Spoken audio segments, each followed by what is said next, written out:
Good morning guys! Ngayong araw na to ay mag-unbox ako ng SSB hard drive na binili ng asawa ko. 2 TB lang naman kasi meron na akong luma. Ito yung luma ko. Tig-isa kami ng asawa ko. Nauna siya tapos pangalawa binilhan niya ako dahil nga nag-YouTube na ako. Kailangan ko ng external drive para ma-save ko lahat ng mga videos ko.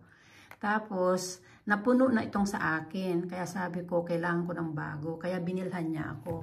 Nauna siya. Meron na rin siya. Binili niya last month. Dahil nga, magagamit namin sa, sa USA.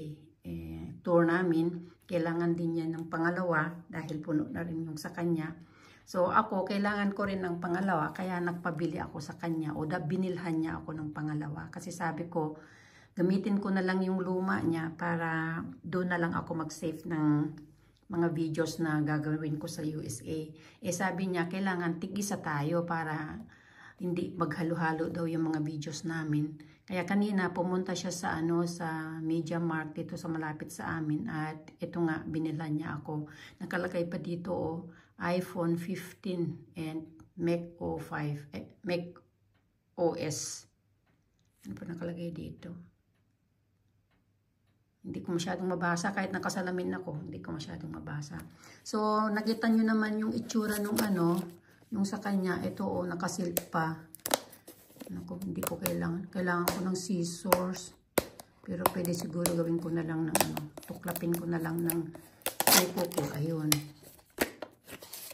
Talagang bago siya kasi nakasilp pa. Ayan.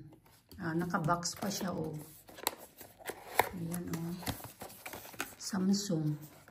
Parang malaki siyang tingnan. Pero the same lang daw nung sa asawa ko. Ano pa bang laman nito?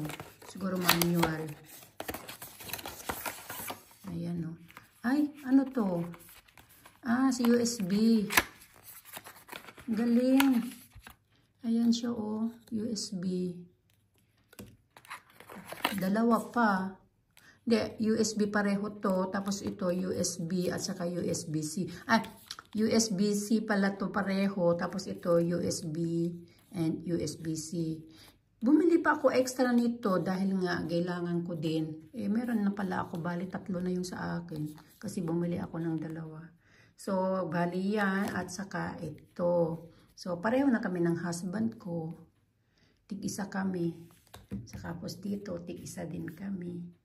Okay, thank you guys sa panood ng aking unboxing. God bless you all. Bye-bye!